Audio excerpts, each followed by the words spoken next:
precariedade das instituições humanas, fadadas à limitação, à repetição, à desesperança. No século XX, uma alegoria semelhante apresenta-se como El Imortal de Borges. O narrador de manuscrito antigo, já estou entrando no que fala o conto do Borges.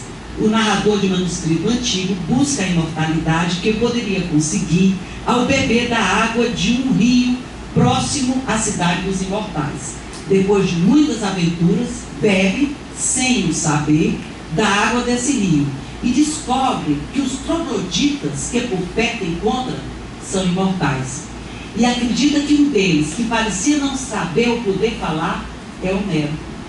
Descobre ainda que, se para os mortais, aí aqui vem, já quem narra o conto do Borges, o narrador, é aquele que está buscando a imortalidade, enquanto que o de Machado era o filho que já contava o que o pai lhe contava.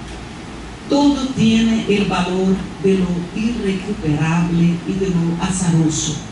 Entre os imortais, em câmbio, ele estava falando dos mortais, né? Entre os imortais, em câmbio, cada acto e cada pensamento es el eco de outros que en el pasado lo antecedieron, sin principio como Homero. Acho que eu pulei uma vez.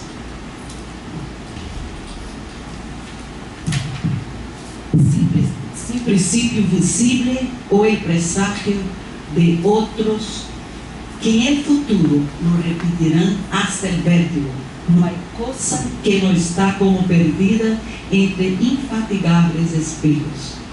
Aliás, o tema do espelho é um tema forte na obra de Borges, ou seja, as coisas se repetem, o espelho é a repetição, é a imagem de uma realidade. O que eu sou mesmo, ou eu sou o que eu sonhei ser, ou eu sou um sonho. Enfim, a questão do espelho é muito forte na obra de Borges. E aqui é o que ele diz para ele, para o narrador deste conto, não é Borges, mas o narrador do conto, enquanto para os mortais cada coisa que ele vive é única, é irredutível, não acontecerá mais, para o imortal tudo é uma repetição do que já fez, do que já leu, do que já olhou, enfim, é uma eterna repetição, como se fossem espelhos mostrando outros espelhos, uma sucessão de espelhismos. Mais tarde, já desesperando de encontrar a água de outro rio que, pelo princípio da repetição, proporcionaria seu retorno à condição de mortal, bebe, também sem o saber, da água de um rio que lhe devolve a mortalidade e o faz reconhecer-se como Homero. Diferentemente do imortal de Machado, que sabe o momento exato em que se tornou imortal, e aquele... Tenho a impressão que está falhando, não? Mas dá para Está bem. Diferentemente do imortal de Machado, que sabe o momento exato em que se tornou imortal e aquele que deixa de ser, o de Borges busca a imortalidade, mas não se dá conta do momento em que a atinge. Posteriormente, procura o retorno à mortalidade, mas só descobre que conseguiu seu intento depois de tê-lo conseguido. Ele se fere e pela primeira vez aparece o sangue e o ferimento não fecha, então ele se dá conta ou melhor, ao contrário, isso quando ele tem consciência que é imortal. E quando ele volta à mortalidade, ele se fere e aí o ferimento não fecha, ele continua a sangrar, então percebe que realmente voltou à mortalidade, voltou a ser humano, né? No relato de Borges, mais clara se faz a velada alusão de Machado à relação entre o escritor e sua precária e incômoda imortalidade. Ao reler seu próprio relato, o narrador personagem borgiano encontra inverossimilhanças e termina por compreender que na realidade não era o tribuno Flamínio Rufo que julgara ser. Diz ele: e eu he sido Homero, em breve serei nadie. Como Ulisses, em breve serei todos, estarei morto. No entanto, os imortais dos dois contos, o homem que se crê Homero porque repete as palavras de Homero em seu manuscrito, no texto de Borges, e Rui de Leão, no de Machado, que escreveu sobre a Índia, texto posteriormente publicado fraudulentamente em latim e atribuído ao monge, causando-lhe a pecha de plagiar. Debatem-se em shakespeariana dúvida: serão ou não serão considerados imortais como escritores? Já não importava, vai além da imortalidade, digamos, física, de continuar vivo. Eles desejariam saber se eles seriam imortais como escritores. De todo modo, mostram-se cansados da repetitiva vida imortal, anseiam pelo fim de sua própria infinitude. O que é ou acredita ser Homero, mito maior do criador verbal, até esquece a maior parte da Odisseia, que o imortaliza na literatura e que a ele sobrevive. Eu me lembrei aqui do... Vocês conhecem Fahrenheit 451, né? Do Ray Bradbury, em que no final há uma grande catástrofe mundial e algumas pessoas, uma sabe de cor a Ilíada ou a Odisseia, a outra sabe de cor a Bíblia, a outra, elas sabem de cor grandes livros da humanidade. E aí, apesar de tudo que acontece, não morre a cultura, não morre a humanidade, porque alguém guardou em si, não há mais papéis, tudo foi queimado, mas alguém guardou em si a obra de um grande escritor. A obra machadiana, como na amargurada lição do imortal borgiano, parece ter condições de sobreviver longamente, infinitamente, a seu autor. Concebida com a pena da galhofa e a tinta da melancolia, duvidava, na voz do defunto autor Brás Cubas, de seu próprio alcance, sugerindo que poderia ter, talvez, como eu já adiantei, 5 leitores. Encaminhando-se, porém, à via da superação dos limites do homem, pela compreensão e crítica desses limites, entre eles os de expressão literária, a obra de Machado encontra forte ressonância ainda hoje e tende a encontrá-la no futuro. Por que eu digo isso? As duas alegorias da imortalidade, a de Machado, a de Borges, tocam em uma angustiante questão que poderá significar a permanência ou não de obras como a desses autores no futuro. A tendência contemporânea, qual é esse perigo que eles enfrentam? A tendência contemporânea e mundial de exaustiva repetição de determinados padrões culturais de pouco valor estético. Em altas literaturas, Leila Perrone Moisés reflete sobre a literatura na era da globalização, ou da barbárie globalizada. Lembrando que isso são palavras dela, que a cultura de massa, sobre a qual os artistas modernos depositavam esperanças de renovação de formas e técnicas, de democratização, ampliação e educação do público, tornou-se industrial, em escala planetária e, como tal, fornecedora de produtos padronizados, segundo a demanda de baixa qualidade estética, que ela, ao mesmo tempo, cria e satisfaz.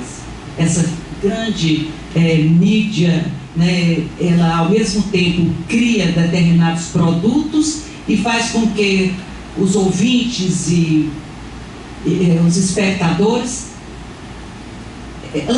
se acostumem e amem e desejem esses produtos.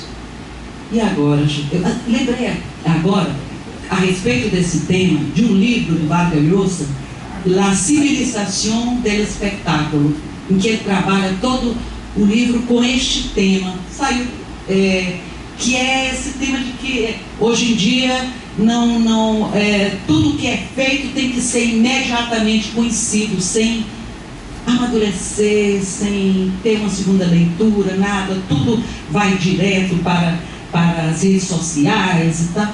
Então a gente fica cansada de tanta mediocridade que chega aos nossos televisores, aos nossos computadores, aos nossos smartphones. E agora, José, perguntou Drummond, à época da ditadura, que divisava como duradoura, talvez imorredora.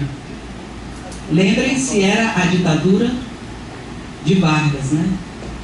sem desânimo diante do que agora se divisa como o perigo de uma prometeica ditadura da mesmice e da mediocridade, acreditemos também no cansaço do homem diante da repetição, no seu anseio pelo diferente e pelo enigmático, na sua mania de olhar para as estrelas e até de ouvi-las.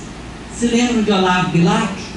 Ora direis ouvir estrelas, certo perdeste o senso, e eu vos direi, no entanto, que para ouvi-las, muita vez desperta e abre a janela, pálido de espanto. E no final diz: direis agora, deslocado amigo, que conversas com elas? Que sentido tem o que dizem quando estão contigo?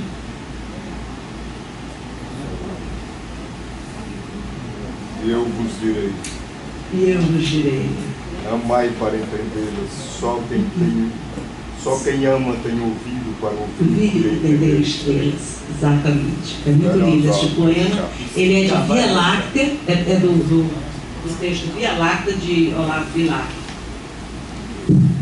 No final do século XIX, quando a maior parte da população alfabetizada brasileira, e não era tão grande essa população alfabetizada, embarcava sem reservas nos importados projetos de modernidade, Machado foi sempre o crítico dessa apressada adesão, assim como foi da manutenção dos velhos padrões do patriarcalismo colonial e do nacionalismo estreito. Vocês imaginem que Borges e Machado foram acusados, um e outro, de não ser muito argentino e o outro de não ser muito brasileiro. Aqueles que vão, possivelmente aqueles que mais provavelmente ficarão como os grandes escritores da América Latina, né? Por quê? Porque não tinha quintal E tinha, tem muitas vezes no próprio Dom Casmurro, se não era quintal, era jardim, era quase um quintal, tem natureza também, não tanta, né? Mas eles foram acusados de não serem muito brasileiros, porque leram sem ler nas entrelinhas, leram só as linhas, né? Não há um outro escritor que tenha criticado mais todos os problemas da sociedade brasileira, sobretudo da segunda metade do século XIX, do que Machado. E, no entanto, foi acusado de não ser brasileiro. Isso é o que se chama nacionalismo estreito, né? E isso se apreende não através de escritos panfletários, mas através de uma cruel, porém eficiente ironia. E nisso os dois muito se aproximam, tanto Borges como Machado. Assim como Machado, Borges encontrou na ironia um modo de desvendar a verdade escondida sobre os padrões culturais e literários vigentes à sua época. Ou seja, a questão da dúvida, eles nunca afirmam, sempre afirmam e depois põem em dúvida aquilo que afirmaram, justamente para fazer o leitor repensar sobre essas verdades muito já padronizadas, né? Comentando a sabedoria dos dois escritores na apreensão do conceito de nacionalidade, e lembremos que os dois foram acusados, já falando, de revelar pouco caráter nacional, por não aderirem a conceitos apertados nacionalistas. Leila Perrone salienta: enquanto os escritores menores cedem ao provincialismo ou inversamente à imitação e à influência, os maiores tecem um intertexto irônico em que os elementos estrangeiros e os locais produzem uma combinação inédita que engrandece tanto a literatura nacional como a internacional. Ela escreveu em um artigo, Nacionalismo por Local, Machado de Assis e Borges, Nacionalismo por Local. Nesse sentido, é bom lembrar algumas palavras do prólogo de Borges à sua coletânea Atlas, de 1984, uma espécie de reescrita dos antigos livros de viagem, em que o autor comenta suas descobertas de outras cidades, paragens e civilizações que empreendeu com Maria Kodama, que foi a sua mulher. Descobri palavras dele, né? Dele, Borges. Descobrir o desconhecido não é uma especialidade de Simba, de Érico Vermelho, Érico aqui da saga islandesa, nas sagas nórdicas, né? De Copérnico. Não há um único homem que não seja um descobridor. Começa descobrindo o amargo, o salgado, o côncavo, o liso, o áspero, as 7 cores do arco-íris e as 20 e tantas letras do alfabeto. Passa pelos rostos, pelos mapas, pelos animais e pelos astros. Conclui pela dúvida ou pela fé e pela certeza quase absoluta de sua própria ignorância. Em um dos textos desse livro, El Desierto, Eneida, que já citei, é uma grande amiga e uma grande estudiosa de literatura comparada, descobre uma frase síntese do poder transformador da palavra na construção de realidades e de comportamentos. Eis o seu recorte. Ela recortou essas palavras dentro do texto Atlas de Borges. A unos 300 ou 400 metros de la pirâmide me incliné. Tomé un puñado de areia, lo dejé caer silenciosamente un poco más lejos y dije a voz baja: estoy modificando el Sahara. Ou seja, ele pegou a areia, derramou mais adiante e disse: estou modificando o Sahara. Assim Borges constrói sua obra genial ao saber de alguma forma transformar o universo. Machado comentou sobre a engenhosidade da língua portuguesa em que, palavras de Machado, um contador de histórias é justamente o contrário do historiador, não sendo um historiador, afinal de contas, mais do que um contador de histórias. Não se confunda, porém, quem me escuta, com o trocadilho. Atrás dele reside uma profunda verdade, hoje reconhecida. Machado foi mais do que o extraordinário contador de história. Nas entrelinhas de seu discurso encontra-se com mais eficácia do que em muitos livros de história o outro lado da história brasileira do Segundo Império. E esse seu modo de encarar a história, que é hoje percebido com maior clarividência do que em sua contemporaneidade, ainda tem muito a contar aos leitores do terceiro milênio. Não só sobre um tempo passado, mas sobre o tempo de todos os tempos, sobre o homem de todos os tempos.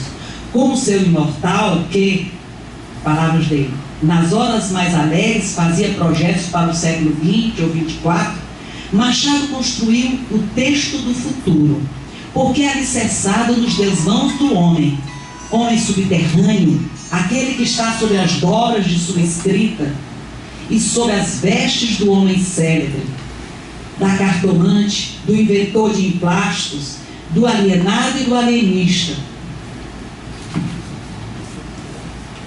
da mulher de belos braços, do almocreve, da menina de olhos de cigana oblíqua e dissimulada, do agregado, do administrador interino, dos gênios irreconciliáveis, do homem casmurro, do homem anônimo das multidões de hoje e de amanhã.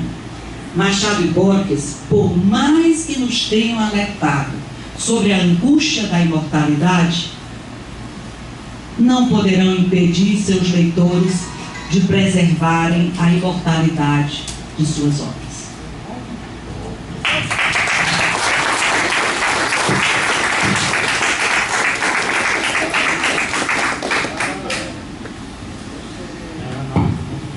Meus cumprimentos, caríssima Ângela, por sua magnífica conferência. Eu sei que deve ter alguns dos confrades, conferência que